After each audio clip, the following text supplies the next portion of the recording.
नेताओं के अंदर बैठक चलती है और उसके बाद लगातार इस बात की सुबुगाहट होने लगी थी कि क्या जिस व्यक्ति ने मुख्यमंत्री, संभावित मुख्यमंत्री को हराया है, वो अगले मुख्यमंत्री हो सकते हैं क्या? परवेश वर्मा सात सिंह वर्मा की तरह से दोबारा दिल्ली के मुख्यमंत्री बन सकते हैं क्या? उस परिपाटी को आगे लेके जाते हुए नजर आ सकते हैं क्या? लेकिन उसके बाद फिर ये दोनों नेता निकल जाते हैं। अभी अमित शाह अपने आवास के अंदर ही मौजूद है। संभावना ये भी है कि आने वाले कुछ घंटे के अंदर हो सकता है दोबारा बीजेपी के नेता अमित शाह के आवास पर पहुंचे, और ये भी 3 बजे, 3:30 बजे से पहले होने की संभावना है, क्योंकि उसके बाद जो सुगबुगाहट होगी वो बीजेपी मुख्यालय में होगी, जहां पर प्रधानमंत्री के खुद आने का समय होगा।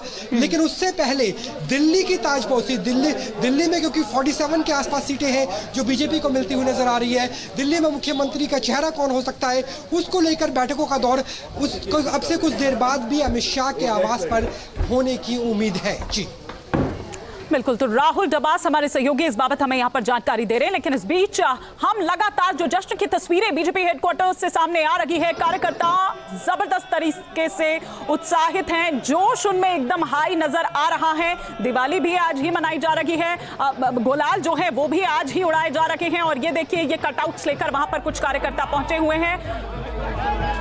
परवेश वर्मा ये नजर आ रहे हैं यहाँ पर हाथ में झंडा लिए, और जय श्री राम का वो पोस्टर, वो कटआउट जो है वो इस वक्त वहां पर आप देख पा रहे हैं। और जाहिर तौर पर एक बड़ी ये जिम्मेदारी उनके कंधे पर पार्टी ने दी थी, और उस जिम्मेदारी को बखूबी निभाते हुए परवेश वर्मा नजर भी आए। जाहिर तौर पर ये एक बड़ी जीत उनकी मानी जा रही है, और जिस तरह से एक्सपेक्टेशंस उनसे थी, जिस तरह से एक्सपेक्ट उनसे किया गया था, उस पर खरे उतरे। लेकिन क्या इसका इनाम इनको मुख्यमंत्री बतौर मिलेगा? क्या दिल्ली के मुख्यमंत्री परवेश वर्मा हो सकते हैं? वो इनाम उनको कुछ इस तरह से मिलेगा, ये देखने वाली यहां पर बात होगी। हालांकि इसके लिए इंतजार करना होगा, क्योंकि भारतीय जनता पार्टी की जहां तक बात है तो वो सरप्राइज देने के लिए जानी जाती है। क्या कुछ ऐसा सरप्राइजिंग एलिमेंट जो है वो आ सकता है, ये देखने वाली बात होगी। इस तरह की तमाम कयास जो है वो फिलहाल लग रहे हैं, लेकिन फिलहाल तो बीजेपी गदगद है, क्योंकि 27 साल के बाद जीत का ये स्वाद देश की राजधानी दिल्ली में चखा है।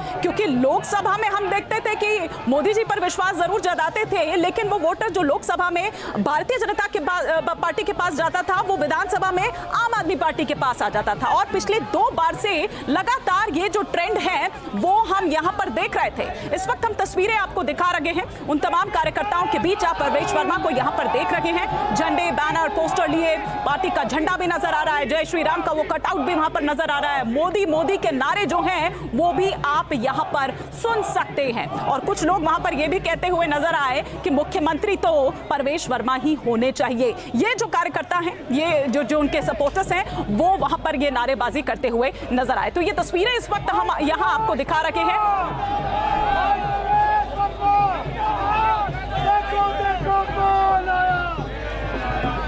तो परवेश वर्मा को बधाई देने के लिए भी वहां पर जो तमाम लोग हैं वो वहां पर पहुंचे हुए हैं। कार्यकर्ता जो हैं वो उत्साहित नजर आ रहे हैं। लेकिन आम आदमी पार्टी के लिए ये एक बहुत बड़ा झटका, क्योंकि सोचा नहीं होगा आम आदमी पार्टी ने कि वाकई इतनी बुरी स्थिति में वो आ सकते हैं।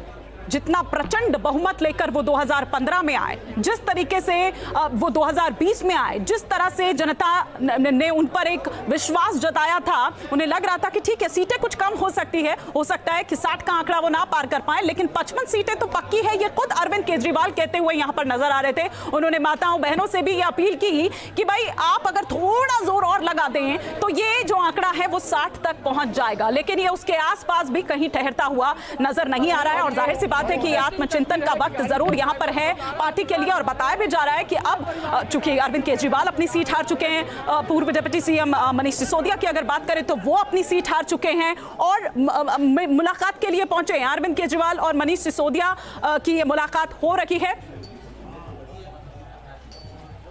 लेकिन वहीं दूसरी तरफ यह भी कि अब एक बड़ा चैलेंज है पार्टी के सामने कि अब वो इसके बाद वो जो बिखराव हो सकता है उसको वो किस तरह से इंटैक्ट रखे।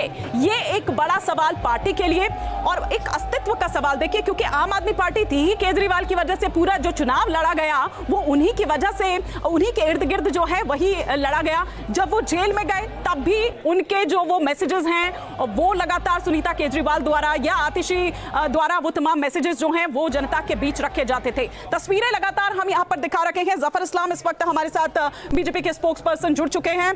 और जफर इस्लाम जी, आज का ये जो परिणाम है, नतीजे ये बता रहे हैं कि दिल्ली की जनता ने मोदी जी की नीतियों पर ज्यादा विश्वास किया।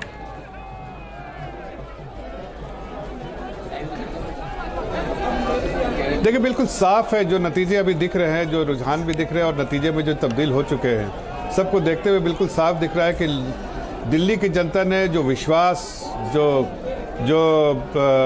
कॉन्फिडेंस जो है वो दिखाया है आदरणीय प्रधानमंत्री जी में, और आपदा पार्टी और केजरीवाल जी को बिल्कुल नकार दिया है। उन्होंने जिस तरह से आशीर्वाद दिया है उससे साफ दिखता है कि उनका यकीन, उनका भरोसा जो है पूरा आदरणीय प्रधानमंत्री जी पे था, और उनके जो वादे हैं उसको गारंटी जो बीजेपी की, उसकी गारंटी जो आदरणीय प्रधानमंत्री जी लेते हैं उसमें जो है लोगों का कॉन्फिडेंस है। और वहीं एक केजरीवाल जी थे जो आपदा पार्टी के, वो धूल धुआं और धोखा के अलावा कुछ दिया नहीं। इसलिए अभी देखिए, आप जो भी सीटें आई हैं, चाहे वो सीमावर्ती सीटें हैं, सब सीमावर्ती सीटें 21 सीटों में से हम लगभग 16 सीटों में या तो जीत गए हैं या आगे चल रहे हैं।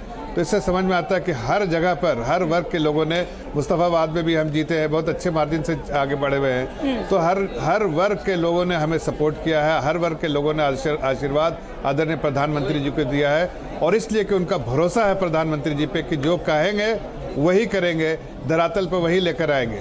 सभी वर्गों ने, आप कह रहे हैं कि वोट दिया है, और उसमें मैं मिडिल क्लास की बात खासतौर पर करूंगी, क्योंकि ये कहा जा रहा है कि 1 फरवरी पर जो आपने खेला करा ना, वो मास्टर स्ट्रोक जो आपने चला ना, आपने दिल्ली चुनाव के जो नतीजे हैं वो बदल डाले। क्योंकि अगर मिडिल क्लास की मैं यहाँ पर बात करूं तो 45% है, मतलब ये नेशनल, अगर मैं उसकी बात करूं तो ये उससे भी कहीं ज्यादा है। 31% है अगर मैं नेशनल यहाँ पर परसेंटेज की बात करूं, एवरेज की बात करूं।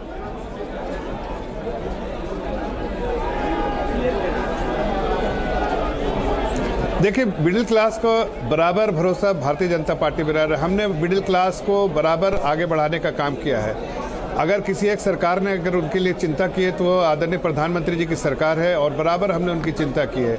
ये कोई इलेक्शन को देख के, अब अभी लोग कहते हैं मास्टर स्ट्रोक है, नहीं स्ट्रोक है, लेकिन ये इलेक्शन को देख के नहीं, ये तो उनकी एक उम्मीदें थी जिसपे हमको खरा उतरना था, और आदरणीय प्रधानमंत्री जी ने उनकी बातें सुनी, समझा, परखा, और उनमें कहीं ना कहीं सच्चाई देखी। जफर जी, ये बात तो पहले भी सुन सकते थे, लेकिन चूंकि ये वर्ग आपसे छिटक गया था, अब आपने उसको वापस पा लिया, इसीलिए मैंने मास्टर स्ट्रोक कहा। आपको एक बात बताता हूँ जी, आपको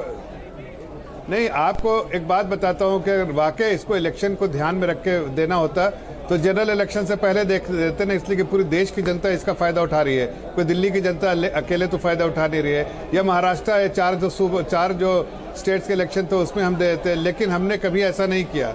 ये तो सिर्फ बजट का दिन है, इसलिए 1 फरवरी इसलिए हमने दिया है। अगर बजट 6 फरवरी को होता तो 6 फरवरी को भी देते, यही करते हैं हम जो आज किया है। इसका कोई लेना देना नहीं इलेक्शन से, लेकिन हमारी चिंता जो है बराबर मिडिल क्लास की रही है।